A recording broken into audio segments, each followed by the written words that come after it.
رات کا پچھلا پہر تھا، سب گھر والے گہری نیند سو چکے تھے۔ میں کب سے اسی لمحے کا انتظار کر رہی تھی۔ آخر میں جلدی سے اٹھی، خود کو چادر میں لپیٹا اور تیز قدموں سے گھر کے بیرونی دروازے کی جانب چل دی۔ یہ قدم اٹھاتے ہوئے میرے ارادے ذرا سے بھی لڑکھڑائے نہیں تھے، کیونکہ میں جانتی تھی کہ اس دنیا میں کوئی بھی جگہ اس گھر میں ملنے والے عذاب کے مقابلے میں بری نہیں ہوگی۔ انہی سوچوں میں گم میں بڑی احتیاط سے قدم اٹھاتی دروازے تک جا پہنچی تھی۔ اچانک میرا پاؤں ایک پانی کے بھرے گھڑے سے ٹکرایا اور چھن کی آواز سے گھڑا ٹوٹ گیا۔ اس وقت میرے دل کی دنیا تڑپ کر رہ گئی تھی۔ میں جانتی تھی اب گھر کے سبھی لوگ جاگ چکے ہوں گے۔ میں نے تیزی سے دروازہ کھولا اور اندھا دھند بھاگنے لگی۔ دروازہ کھلنے کی آواز نے اس خاموش رات میں ایک عجیب سا ارتعاش پیدا کر دیا تھا، جس سے مجھے اندازہ ہو گیا تھا کہ شاید میں نے یہ قدم اٹھا کر بہت بڑی غلطی کر دی تھی، مگر اب میں پیچھے ہٹنے والوں میں سے نہیں تھی۔ میں اس اندھیری رات میں نہ جانے کہاں گلیوں میں بھاگتی چلی گئی۔ اچانک مجھے اپنے پیچھے قدموں کی آواز سنائی دی۔ میں نے گھبرا کر پیچھے دیکھا تو وہاں کئی مرد اپنے ہاتھوں میں لالٹین پکڑے میری جانب بڑھ رہے تھے۔ میں انہیں دیکھ کر سہم گئی، لیکن مجھے رکنا نہیں تھا، سو میں پھر سے بھاگنے لگی۔ اس گپ اندھیرے میں مجھے ڈر تھا کہ کہیں کسی دیوار سے ٹکرا نہ جاؤں، مگر آج مجھے ہر زخم قبول تھا۔ اپنے اوپر ہونے والے مظالم کو یاد کر کے میری آنکھیں کئی مرتبہ بھیگی تھیں، لیکن اب میرے قدم جہاں ٹھٹکے تھے وہ میرے لیے قابل قبول تھا۔ بھاگتے بھاگتے میں تو یہ بھول ہی گئی تھی کہ ہمارے محلے کے پاس سے ایک نہر گزرتی ہے۔ میں غلطی سے اسی راستے پر بھاگتی نہر کے کنارے پہنچ چکی تھی۔ میرے پیچھے مردوں کا غول ابھی بھی موجود تھا۔ وہ لوگ مجھے کھا جانے والی نظروں سے دیکھ رہے تھے۔ اگر میں پیچھے جاتی تو میری قسمت میں اب وہی موت ہی لکھی تھی۔ وہ لوگ میری جانب بڑھ رہے تھے، لیکن میں نے دل میں ایک فیصلہ کر لیا تھا کہ میں نے پیچھے نہیں ہٹنا۔ میرے دل کی دھڑکنیں بڑھتی ہی جا رہی تھی اور اس ندی کو دیکھتے ہوئے میں نے فیصلہ کر لیا تھا کہ اس سے پہلے کہ وہ لوگ مجھ تک پہنچتے، میں نے آؤ دیکھا نہ تاؤ کلمہ پڑھا اور اس ندی میں چھلانگ لگا دی۔ میں تیرنا نہیں جانتی تھی، اس لیے یہ بات تو طے تھی کہ میری زندگی ختم ہو جائے گی۔ سردی کی راتوں میں وہ پانی کسی برف سے کم نہیں لگ رہا تھا۔ مجھے یوں لگا جیسے میرا پورا وجود جم گیا ہو، سانسیں رک رہی تھیں۔ پھر مجھے لگا جیسے میرے جسم سے جان نکل گئی ہو، دماغ کی نسیں پھٹ رہی تھیں۔ پھر مجھے اپنی روح جسم سے نکلتی محسوس ہوئی۔ نہ جانے کتنے دن گزر گئے کہ اچانک مجھے لگا جیسے میرے وجود میں جان آئی تھی۔ میں سمجھ نہیں پا رہی تھی کہ یہ میری روح ہے یا میرا اپنا وجود ہے۔ آنکھوں پر منو بوجھ محسوس ہو رہا تھا۔ میں نے آنکھیں کھولی تو مجھے اپنے وجود کے زندہ ہونے کا احساس ہوا، لیکن سامنے جو منظر تھا اسے دیکھ کر میری روح کانپ گئی۔ میں ایک دم تڑپ کر اٹھ بیٹھی تھی۔ میرے ارد گرد کئی مرد بیٹھے ہوئے تھے جن کے چہرے سیاہ رنگت کے تھے۔ ان کی آنکھیں اس سیاہ رنگ میں عجیب پیلاہٹ سے بھری ہوئی تھی۔ انہیں دیکھ کر مجھے کرہت ہوئی، خوف کی ملی جلی کیفیت محسوس ہونے لگی۔ یہ لوگ آپس میں کوئی بات کر رہے تھے، مگر میں ان کی زبان سمجھ نہیں پا رہی تھی۔ وہ میری جانب دیکھتے ہوئے ہنس رہے تھے اور آپس میں عجیب و غریب نگاہوں کا تبادلہ کر رہے تھے۔ شاید یہ لوگ مجھے ندی سے بچا کر لائے تھے۔ میں ایک دم سہم گئی۔ میں نے اپنے پورے وجود کو ان وحشیوں سے بچانے کے لیے ایک سمیٹ لیا تھا۔ یہ لوگ یوں ہی مجھے دیکھ کر ہنستے ہوئے وہاں سے چلے گئے۔ ان کے جاتے ہی مجھے تھوڑا سا سکون ہوا، لیکن وہ جگہ پرانی سی کوٹری لگتی تھی۔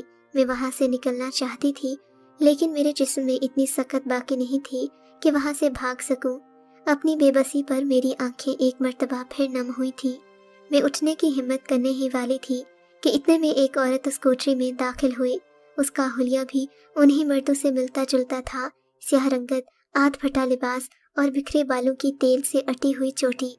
دوپٹہ سر پر ایسے لیا تھا کہ آدھا سر پر تھا اور آدھا کاندھے پر۔ اس کے پورے وجود سے عجیب سی بدبو آ رہی تھی۔ اس نے میرے پاس کھانا لا کر رکھا تو میں جیسے صدیوں سے بھوکی کھانے پر ٹوٹ پڑی۔ کھانا کھاتے ہی مجھ میں کچھ جان سی آ گئی، لیکن اتنی ہمت نہیں تھی کہ بول سکوں۔ کھانا کھانے کے بعد اس عورت نے مجھے ایک لباس دیا، ساتھ ہی اس نے مجھے یہ حکم صادر کیا کہ میں یہ لباس پہن لوں۔ میں اس قسم کا غلیظ لباس کیسے پہنتی؟ میں نے گھبراتے ہوئے نفی میں سر ہلایا تو اس عورت نے کسی وحشی درندے کی طرح میرے منہ پر زوردار تمانچہ مارا، مجھے بالوں سے پکڑا اور ساتھ ہی بولی، تیرے پاس اس کے علاوہ کوئی چارہ نہیں ہے، چپ چاپ یہ لباس پہن اور جو میں کہتی ہوں وہ کر۔ اس کے ہاتھوں کی گرفت نے میرے پورے وجود میں تکلیف برپا کر دی۔ میری آنکھیں درد کے مارے آنسو بہا رہی تھیں، لیکن اسے اس چیز سے کوئی غرض نہیں تھی۔ میں نے درد کی ٹیسوں کو برداشت کرنے کے لیے ایک دم آنکھیں موند لی۔ اب میں مزید کوئی حرکت کر نہیں پا رہی تھی۔ تبھی اس نے اپنا ہاتھ میرے بالوں سے ہٹا لیا۔ میں نے اپنی شفا اسی میں سمجھی کہ یہ لباس پہن لوں۔ میں خاموشی سے اٹھ کر کمرے میں جانے لگی تھی۔ میری آنکھیں مسلسل تکلیف کے مارے بہتی جا رہی تھیں۔ میں نے وہ کپڑے عجلت میں پہن لیے۔ اس عورت نے جلدی سے میرے منہ پر کالک بھی مل دی۔ اب میری گوری رنگت بھی انہی جیسی ہو گئی تھی۔ کچھ بڑے بڑے موتیوں سے اٹے ہار بھی مجھے دیے گئے۔ کہا کہ انہیں گلے میں پہنو۔ ان لوگوں کی بھاری آوازیں میرے کانوں کے پردے ہلا رہی تھی، لیکن میرے ذہن میں ایک گھنٹی بج رہی تھی جو مجھے آنے والے خطرے کا اشارہ دے رہی تھی۔ خیر میں نے وہ مالائیں بھی پہن لیں۔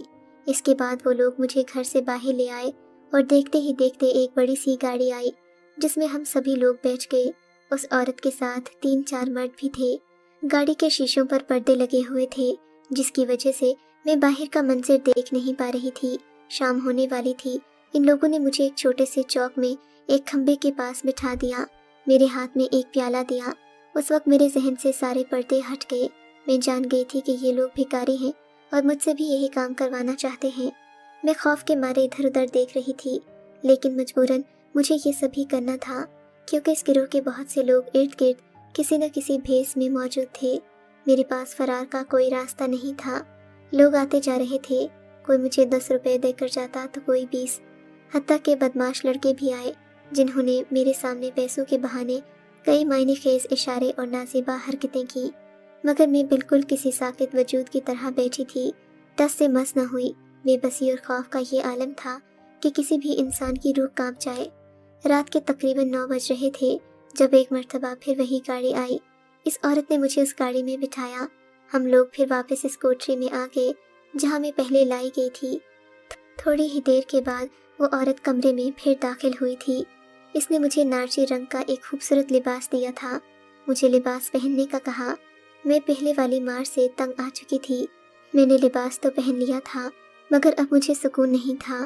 آخر مجھے اتنا خوبصورت لباس زیب تن کیوں کروایا گیا؟ اسی وقت کمرے میں ایک آدمی داخل ہوا۔